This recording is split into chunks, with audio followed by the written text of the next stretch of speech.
जो यूथ आज इस चीज को देखेगा वो जानेगा कि स्ट्रगल और लाइफ कुछ अलग चीज नहीं है, लाइफ ही स्ट्रगल है। प्रधानमंत्री मोदी को जितना भी प्रणाम करो उतना कम है। उस शिक्षा नीति में स्टेट लेवल पे ये विचार क्यों नहीं बना, भारतीय विद्याओं से हमारे विद्यार्थियों को प्राइमरी और सेकेंडरी एजुकेशन से परिचय दे। उस प्राइमरी एजुकेशन में जोड़ा ही नहीं ना किसी ने, एक चैप्टर में मलेरिया का पाठ आएगा, ट्यूबरक्लोसिस का आएगा, निमोनिया का आएगा, वैक्सीनेशन का आएगा, लेकिन आयुर्वेद का एक चैप्टर भी नहीं। देश का पहला प्रधानमंत्री जो दुनिया का कोई मंच नहीं छोड़ता, यूएनएसओ लेकर के जहां भी जाते हैं।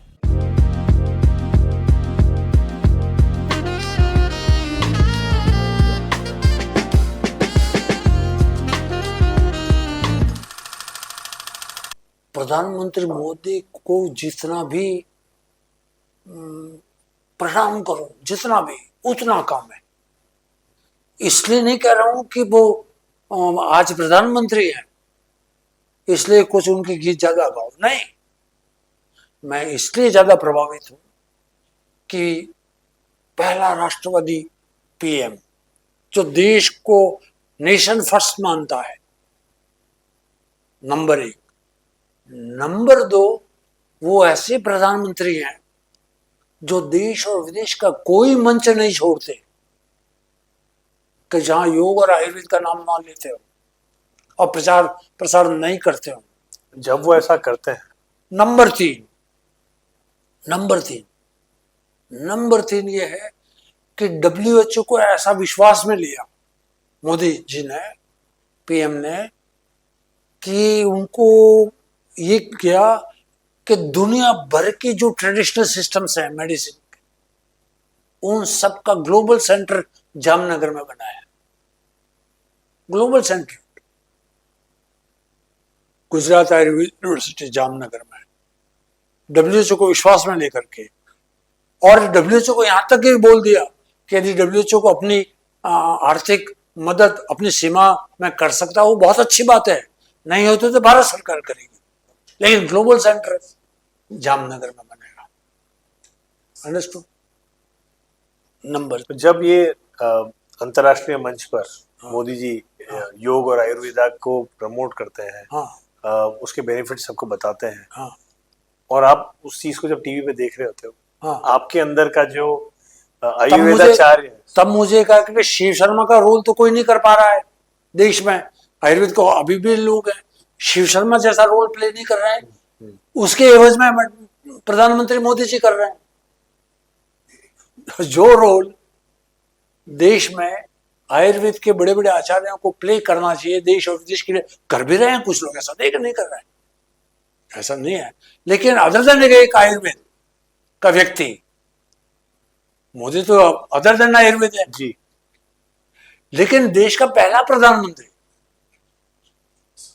जो दुनिया का कोई मंच नहीं छोड़ता, यूएनएसओ लेकर के जहां भी जाते हैं तो फिर गदगद हो ही जाएंगे, है ना। उनको तो मैं वंदन अभिनंदन करता हूं, बल्कि यहां बैठे चरण स्पर्श करता हूं, चाहे वो मैं उनकी आयु से बड़ा हूं तो भी, क्योंकि था। और एक प्रधानमंत्री वो थे जिन्होंने आयुर्वेद में आस्था और निष्ठा से शंका को व्यक्त की थी, नाम नहीं लूंगा आप जी। दूसरे भी प्रधानमंत्री थे कुछ जिन्होंने आयुर्वेद के प्रति श्रद्धा निष्ठा तो थी। दो एक्सट्रीम्स हो गए, दोनों एक्सट्रीम है भाई इस देश में। नहीं तो भंडारनाय के, मिस्टर भंडारनाय के दोनों तो थे आयुर्वेद के। और मोदी के कारण कई MOU हुए हैं आयुर्वेद के लिए, योग के लिए। उसमें जामनगर आयुर्वेद यूनिवर्सिटी भी है, ग्लोबल सेंटर बनाया वहां, है ना। और दिल्ली में आयुर्वेद का एम्स बना है, एक एम्स तो है ही आयुर्वेद का एम्स। और अब तो उत्तराखंड में भी और पंजाब में भी आयुर्वेद यूनिवर्सिटी है, पतंजलि का भी है, बाबा रामदेव भी आयुर्वेद के लिए समर्पित है, उनके साथी बालकृष्ण शर्मा परम समर्पित है, तो उनसे बहुत बड़ी उम्मीद है और वो कर रहे हैं। आज योग इतना इंटरनेट न हुआ था क्योंकि भाई आयुर्वेद में ये तो साधु संतों का काम है, तो बाबा रामदेव को जितना भी धन्यवाद दें, जितने भी कृतज्ञता व्यक्त करें, उस व्यक्ति ने पतंजलि और योग, पतंजलि योग, पतंजलि का योग अष्टांग, वो देश विदेश में बाबा रामदेव ने भी कमाल की है, श्री शर्मा की तरह। तो बाबा रामदेव जरूर है, दूसरे भी आयुर्वेद को कुछ कर रहे हैं, लेकिन अभी शिखर पे ही है पीएम मोदी आयुर्वेद के लिए, अदर देन आयुर्वेद पर्सन, और बाबा रामदेव कर ही रहे। बाबू जी, आपकी पूरी लाइफ जर्नी सुनी जो काफ़ी इंस्पायरिंग लगी। आई एम श्योर जो यूथ आज इस चीज़ को देखेगा वो इससे इंस्पायर भी होगा और वो जानेगा कि स्ट्रगल कभी कभार हम लाइफ में अलग से गिनते हैं कि ये पार्ट हमारा अच्छा पार्ट था, ये स्ट्रगल पार्ट था और ये फिर नॉर्मल लाइफ थी। लेकिन आपसे बात करने के बाद मुझे ये मालूम पड़ा कि स्ट्रगल और लाइफ कुछ अलग चीज नहीं है, लाइफ ही स्ट्रगल है, उसे अलग से हम आइडेंटिफाई नहीं करते। Life is a game played. Exactly. और इस गेम में मैंने देखा कि आपने कभी कंप्लेन नहीं करी कि व्हाई मी, इंस्टेड आपने बोला ट्राई मी। एक ये चीज। अब मैं आपके जो फेवरेट टॉपिक है उस पर आऊंगा, वो है आयुर्वेदा। अभी भी सर आयुर्वेदा को लेके यंग लोगों में बहुत कंफ्यूजन है। जैसा कि आज आपकी स्पीच में मैं सुन रहा था कि आयुर्वेदा के लिए अवेयरनेस कम है, आयुर्वेदा को अभी भी पुरानी पद्धति से ही जोड़ा जा रहा है, वही जड़ी बूटियां। आज भी वो लोग हैं जो उसे वही पुड़िया कहते होंगे। आपके अनुभव में अब जब इतना आपने एक जर्नी कर ली है और खासकर जब हमारे देश के प्रधानमंत्री भी इसमें बहुत ज्यादा सजग हो गए, इसको प्रमोट कर रहे हैं, आपको क्या लगता है सर कि कहाँ इम्प्रूवमेंट की जगह, कैसे हम आयुर्वेदा को वापस पॉपुलर कर सकते हैं? हाँ, यस, हाँ, ये बात है बंधु कि आयुर्वेद की जो ये जनरल इमेज केवल जड़ी बूटी वाला है या देशी चिकित्सा पद्धति है, ऐसा आमतौर पर शिक्षित वर्ग भी, विद्यार्थी वर्ग भी, समाज भी यही सोचता है। अब इसका कारण है हमारी जो राष्ट्रीय शिक्षा नीति है, मोदी सरकार की नहीं, उससे पहले वाली। अब हमारे देश की जितने भी विज्ञान की विधाएं हैं,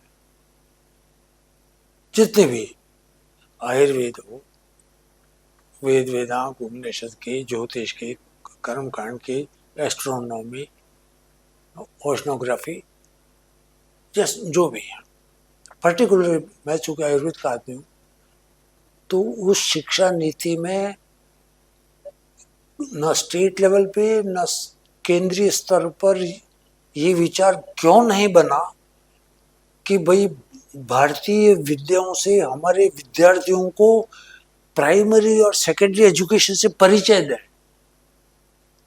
निष्णात बनाने का परिचय कि एक विद्यार्थी चौथी पांचवी में पढ़ता है, तीसरी में पढ़ता है, आठवीं में पढ़ता है, नौवीं पढ़ता है, 10वीं, 11वीं, जो भी सेकेंडरी लेवल तक, वो जो विद्यार्थी पढ़ता है उसके दिमाग में वो जो केवल और केवल जड़ी बूटियां और देशी उपचार या ऐसा वैसा ही, वो इसलिए है कि हमारी एजुकेशन में इस आयुर्वेद को और हमारी देशी चिकित्सा विज्ञान या आरोग्य शास्त्र है आयुर्वेद, उसका परिचय और उसका प्रारंभिक ज्ञान, प्रिलिमिनरी नॉलेज, ये देना चाहिए प्राइमरी एजुकेशन से। और यदि प्राइमरी एजुकेशन से दिया होता तो हमारे आज की पीढ़ी के विद्यार्थी समझते क्या नहीं, भारत का भी कोई बहुत बड़ा आरोग्य शास्त्र है, बहुत बड़ा आयुर्वेद विज्ञान है, और भी life, Ayurveda is life of science and living, Ayurveda science of living है, the science of life and living. ये कि हमारी दिनचर्या, हमारी ऋतुचर्या, रात्रिचर्या, हमको कैसे जीना है, कैसे बढ़ना है, कैसे चार धर्म, अर्थ, काम और मोक्ष जो प्राप्त करना है, वो इस आरोग्य शास्त्र से मिल सकता है, बजाय किसी धर्म के, बजाय किसी साधन के, बजाय किसी उपकरण के। ये आयुर्वेद ही एकमात्र शास्त्र है, विज्ञान है कि वो ही हमको दे सकता है, वो हम आरोग्य रहेंगे तो। इसलिए कहा है चरण में सर्वम मन्यत परित्यज्य शरीरम अनुपालयेत्। संसार की सारी चीजें छोड़ दो, शरीर का अनुपालन पहले करो, इसकी रक्षा पहले करो। और जब ये है तो ही सब प्राप्त कर सकते हैं। जब ये नहीं, आप आरोग्य नहीं, स्वस्थ नहीं, दिल, शरीर और मस्तिष्क दोनों से, तो ही हम अचीवमेंट ला सकते हैं। ठीक है ना, नंबर 1। तो ये उस प्राइमरी एजुकेशन में जोड़ा ही नहीं ना किसी ने, एक चैप्टर नहीं। मलेरिया का पार्ट आएगा, ट्यूबरक्लोसिस का आएगा, निमोनिया का आएगा, वैक्सीनेशन का आएगा, लेकिन आयुर्वेद का एक चैप्टर भी नहीं, यहां तक के नाम भी नहीं। आयुर्वेद शब्द का नाम तक नहीं आता चैप्टर के बाद। तो फिर हमारी पीढ़ी, हमारा समाज, आने वाला, हमारी ज्ञान विज्ञान की प्रगति कैसे संभव है? यही युवा तो आगे बढ़ाएंगे। ये तो विलुप्त होती जाएगी ऐसे। विलुप्त हो गई, कुछ समझेंगे नहीं।